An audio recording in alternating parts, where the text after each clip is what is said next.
حلو. لو انتم ملاحظين ان انا زعلانه منكم فده حقيقي، ولو انتم مستنييني اقول لكم انا زعلانه ايه محدش يتريق عليا عشان انا بردانه برد الصيف، وبرد الصيف على فكره صعب جدا، تمام؟ فلو انتم مستنييني اقول لكم انا زعلانه ليه فانا مستحيل اقول، لان الاهتمام ما بيطلبش. بس عادي ممكن اقول المره دي. يا جماعه انا عندي اكتر من 90% اللي بيتفرجوا ما بهزرش، اللي بيتفرجوا على الفيديوهات بتاعتي مش بيعملوا سبسكرايب او بيعملوا لايكس او بيعملوا اي حاجه، بيتفرجوا كده بس، تمام؟ قلبي زعلان منكم، تمام؟ يا جماعه عايزين نكمل 100,000 بجد. انا كنت قايله وحاسمه في الفيديو ده ان انا هفضل مكشره طول الفيديو، بس خلاص يعني حلو. المهم اعملوا سبسكرايب عشان كده، يعني عشان نكمل 100,000، ماشي؟ المهم زي ما قريتوا في عنوان الفيديو، يلا بينا اوريكم سربرايز الجامعه. واخيرا عشان ايه، انا بكره هستخدمها في الكليه، فانا عاوزه اوريها لكم قبل ما استخدمها. فيلا بينا اوريكم سربرايز الجامعه بتاعت فنون جميله. فيلا بينا. انا حاليا زعلانه من نفسي بسببكم انتوا. ليه؟ لان انا كنت قايله ان انا مش ههزر طول الفيديو ده، ومن اول 10 ثواني هزرت حرفيا. ما عنديش ثبات على المبدا بربع جنيه يعني بجد. مش قادره اخدني على محمل الجد. المهم يلا بينا اوريكم سبلايز الجامعه. طب يا جماعه احنا عندنا اول كيسه، وتاني كيسه بس هي كبيره شويه، وتالت كيسه بس دي خفيفه قوي يعني، ورابع كيسه، وخامس كيسه. فيلا بينا نبدا. طيب يلا بينا نبدا بكيسه كيسه، وانا هطلع من هنا واوريكم، ماشي؟ عشان يبقى الحوار سهل. طيب اول حاجه في الالوان دي، وبعيدا عن صوتي بس انا بجد بردانه برد وحش. المهم ففي اول حاجه الالوان دي من ام جي، دول 12 لون، وانا كان عندي منهم، استنوا اهو ال 12 لون، وهم لسه شغالين، مفيش ولا واحد خلص منهم. هتقولي طب ليه جبتي تاني؟ انا هحكي لكم القصه. انا بصراحه عجبني العلبه بتاعتها فعشان كده جبتها. بصراحه يعني حسيت ان هي حسيت ان انا شخصيه مهمه، ان انا بطلع بقى القلم من هنا وبحطه تاني، فعشان كده. المهم انا مش هستخدمها غير لما اخلص دول الاول. وبصراحه دولت انا جايبهم من اول ثانويه عامه، والحمد لله قاعدين معايا، فبصراحه تحفه. وغير كده بقى اللي اكتشفته، بصوا هما سنهم تخين مش رفيع، فعاملين زي الهايلايتر الصغير كده. وغير كده ممكن اسيحها بميه، دي مش ينفع اصلحها اسيحها بميه، لكن دي ينفع اسيحها بميه، فحاسه انا ممكن اجربها معاكم في التيك توك. المهم بعد كده بقى في ستيكي نوتس كبيره، لان انا ما عنديش كبير خالص كده، عندي كلهم صغيرين الوان واشكال، فكنت محتاجه واحده كده اكتب فيها اي نوتس بتاع، فلذيذه قوي. وبعد كده في انا جبت دي كيسه الاقلام، ماشي، وكوريكتور. بصوا شكله كيوت ازاي، شكله حلو قوي بجد، شكله عاجبني قوي، وبجد كتكوت كده، وبصوا تحفه برده من ام جي ده اهو، فلذيذ قوي. هتقولوا لي طب انت محتاجه اصلا الحاجات العامه دي؟ يعني انت في فنون جميله، لسه حاجات فنون جميله لسه هتيجي عامه، بس انا الحاجات الكيستين اللي انا هوريهم لكم الاول حاجات اللي هي عامه.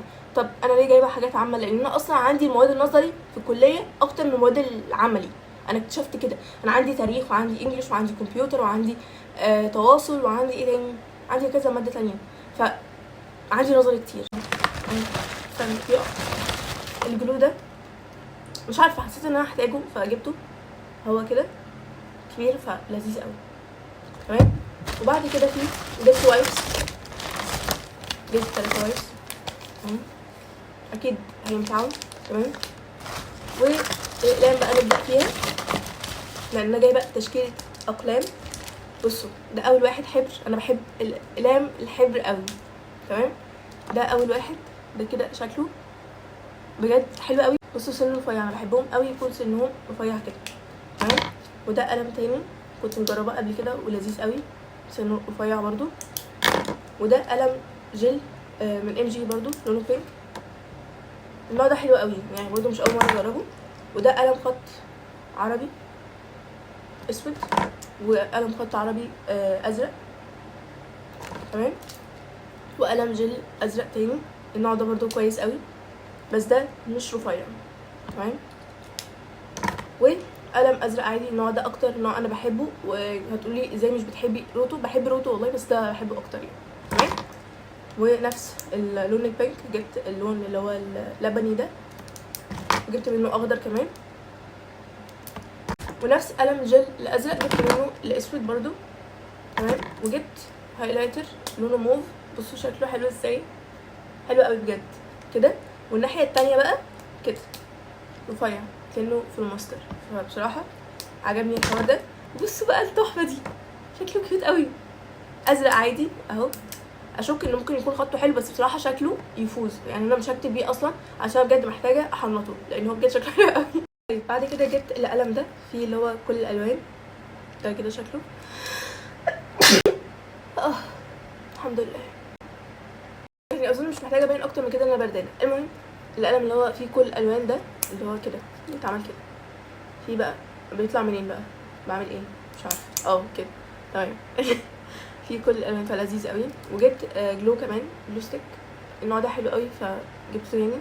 وكمان مش عارفه ايه علاقه الشرابات، بس انا جبت شرابات يعني. قلت اوريها لكم، لقيتها في الكيسه. وكمان لقيت دول انا بحبهم قوي اللي هو الكاندي ده. المهم دي كده اول كيسه تكون خلصت. يلا بينا على تاني كيسه. طيب يلا بينا نبدا في تاني كيسه وهي اكبر. فبصوا بقى، بصوا الحلاوه، ومحدش يتريق. واللي خمنوا ان انا جبت اللانش بوكس الموف عشان انا كنت مصوره لكم وانا رايحه اجيب الحاجه، فانا جبت الموف. وهتلاقوا الفيديو اللي انا بجيب فيه سبلايز الجامعه في الديسكربشن تحت. المهم ان انا جبت الموف ده عشان هو كبير كده ومتقسم، فشكله تحفه لذيذ قوي بصراحه. وكمان فيه شوكه ومعلقه وحركات، فمحدش يتريق. لان اولا انا محاضراتي عايزه اقول لكم ان اقل محاضره 5 ساعات، وفي اغلب الوقت عندي محاضرتين في اليوم، والمحاضرتين 5 ساعات بيبقى فيه ما بينهم جاب. فهقعد كل ده فين؟ على الاقل اخد معايا فطاري واتغدى مثلا في الكليه بس. ويعني اتمنى ان انا اخد معايا لانش بوكس لان انا عايزه افضل ماشيه كفتاه صحيه، فاتمنى ان انا اخده معايا لان انا ساعات بكسل، فاتمنى ان انا ما اكسلش.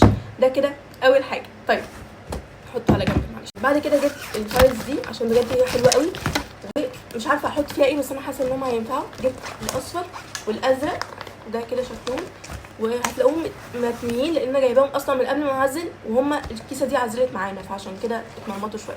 وجبت اللون ده واللون البينك واللون الاصفر. وكمان جبت، استنى مش عارفه احط فين بجد، استنى كده معلش. طيب جبت مش عارفه اسمها ايه، مش عارفه اسميها ايه، بس بلاقي كله جايبها فقلت اجيبها، بس مش عارفه بتاعتي بايظه ولا ايه، ولا هي ازاي كده. هي كده بس هي متمرمطه شويه كده، مش عارفه. ممكن اخليها مثلا احط فيها الوايبس، المناديل، توكه، ليب جلوس مثلا. ممكن اخلي دي الشنطه بتاعت الكلام ده لذيذه يعني، وصندوقه وحندوقه كده فكيوت قوي.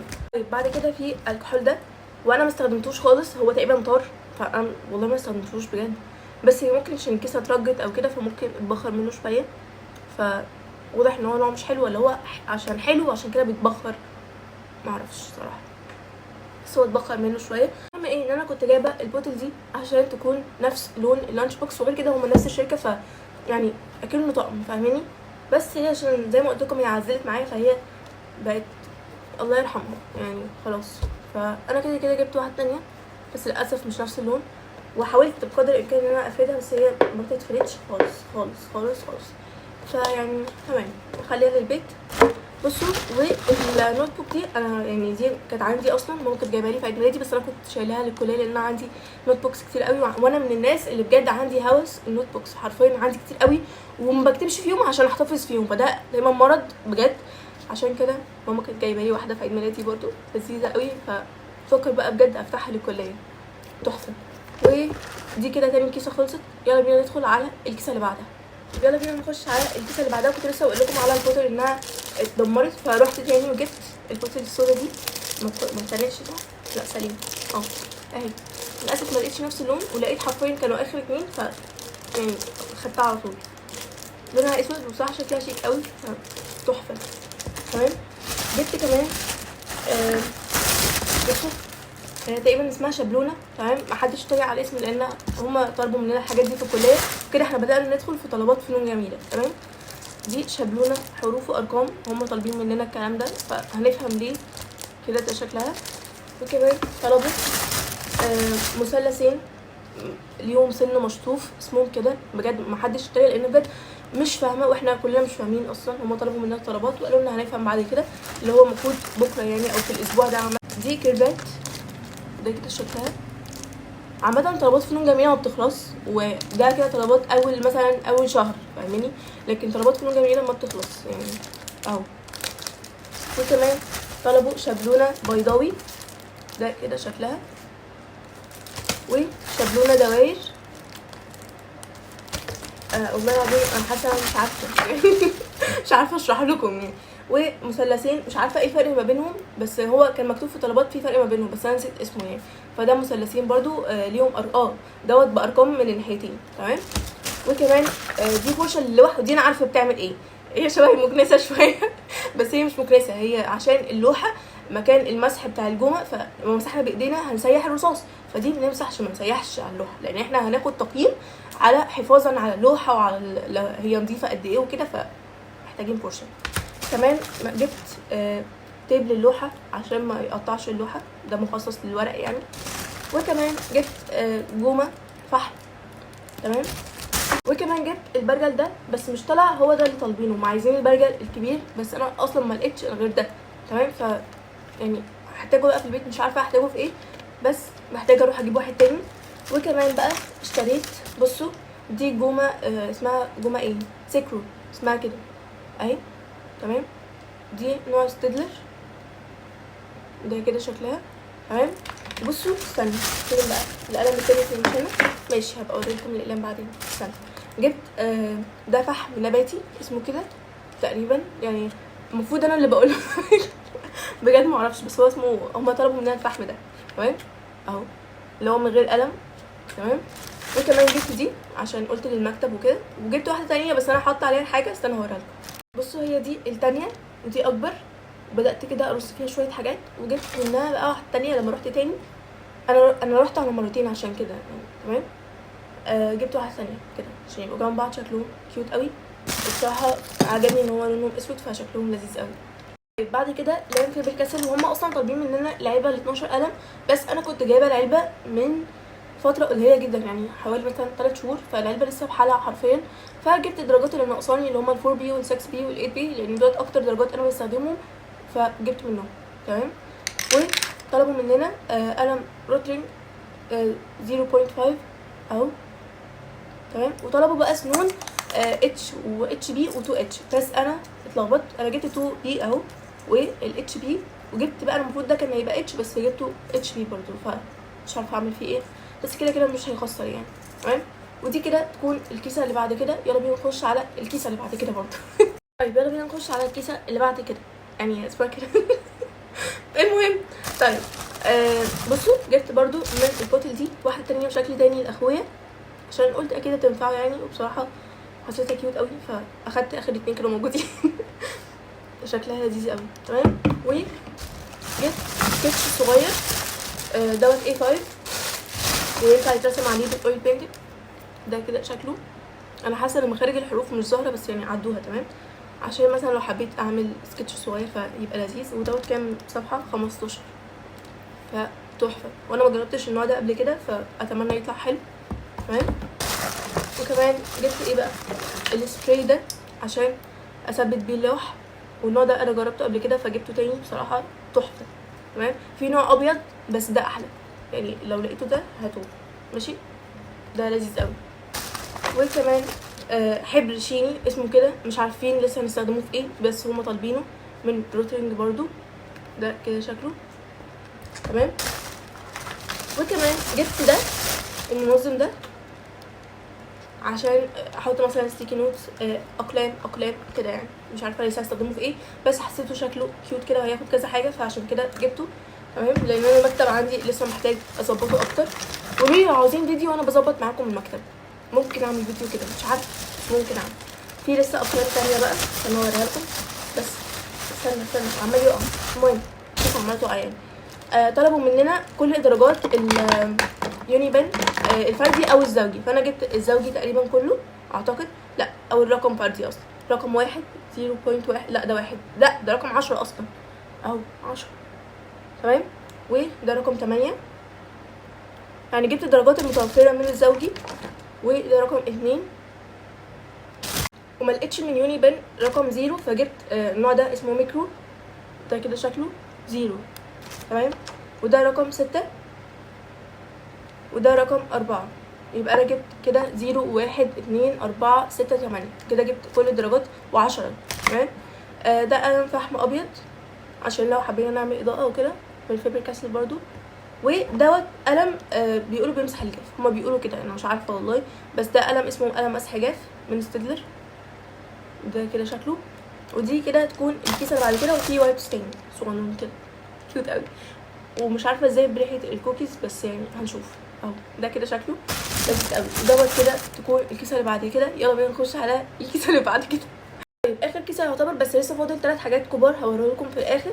واول حاجه عشان اخلص من البتاع ده، عشان هو بجد يعني مكركب لي حياتي، هو حافظه اللوح ده. انا جايبه اكبر مقاس حرفيا، وهو انا مطبقاه على كذا لفه.